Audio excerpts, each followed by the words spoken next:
নমস্কার বন্ধুরা, শুভ নববর্ষ। তোমরা সবাই কেমন আছো? আশা করি সবাই ভালো আছো। আমিও খুব ভালো আছি।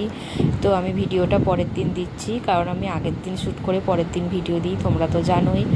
তো ছুটির একটা সকাল আমি কি করি না করি সেটাই তোমাদের সাথে শেয়ার করলাম।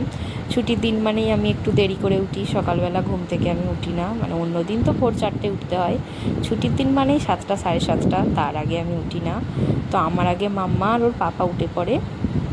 ওরা উঠে আমাকে ডাকে, কিন্তু আমি উঠি না। আমি বলেছি একটা দিনই ছুটি, আমি উঠবো না। তো মাম্মা আর পাপা ওরা ঘুম থেকে উঠে ফ্রেশ হয়ে বাজারে চলে যায়। বাজারে এবার মাছ মাংস সবজি সব সারা সপ্তাহ কিনে আনে, মানে মাংসটা ফ্রিজ করি না, বাট মাছটা ওগুলো তো ফ্রিজেই রাখতে হয়, সবজি ওগুলো সব ওরা নিয়ে আসে। ততক্ষণে আমি উঠে ফ্রেশ হয়ে বিছানাটা পরিষ্কার করে নিচ্ছি, এবার রান্না চাপাবো। দেখো বাসি কাজ আর কি যা থাকে সেগুলো করে নিয়ে চেঞ্জ করে রান্না চাপাই। তো বছরের প্রথম দিন,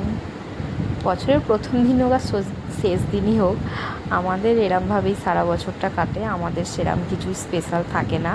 তবে মা আর বাপি এসছিল, ওটাই আমাদের খুব ভালো লাগে। মা আর বাপি এসছিল, আমাদের যাওয়ার কথা, কিন্তু একটু অসুবিধা থাকার কারণে আমরা যেতে পারিনি বাপের বাড়ি। তো মা আর বাপি এসছিল।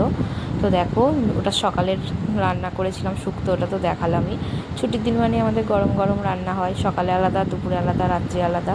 তো এখন একটু চিকেন কষা আর ভাত করে নিচ্ছি। তো মা তো চিকেন খায় না, তাই মায়ের জন্য ডিমের ঝাল করেছিলাম। মা ডিমটা খেতে পছন্দ করে, তা তোমাদেরকে আর দেখানো হয়নি। তো মা বাপির সাথে এতই গল্প করছিলাম যে ভিডিওটা আর করাই হয়নি। খুব আনন্দ মজা হই হুল্লোড় করি। ওরা খুব কম সময়ের জন্যই আসে, 2-4 ঘন্টা থেকেই হয়তো তারপরে আবার চলে যায়, কারণ বাড়িতেও কেউ নেই, বাড়িতেও না গেলে হবে না। তো দেখো আমরা খাওয়া দাওয়া করে সব দুপুরে শুয়ে পড়েছিলাম। বিকেলবেলা উঠে মাম্মা লস্যি খাবে বায়না ধরেছে, তো মাম্মাকে আমি লস্যি বানিয়ে দিচ্ছি বাড়িতেই। তারপরে মাম্মার আবার বিকেলবেলা টিউশানই ছিল, নববর্ষ বলে কোনো ছুটি নেই, মাম্মার তো সামনেই এক্সাম আছে, তাই টিউশানই যাচ্ছি। আমি আর মাম্মা দেখো রেডি হয়ে গেছি। আর এইটা আমার আর মাম্মার এইটাই পয়লা বৈশাখের জামা, দুজনে পরেও নিয়েছি। দেখো তো মাম্মাকে বলছি হাত ধরতে, ও তো হাত ধরবে না। টাটা বন্ধুরা, দেখা হচ্ছে পরের ভিডিওয়।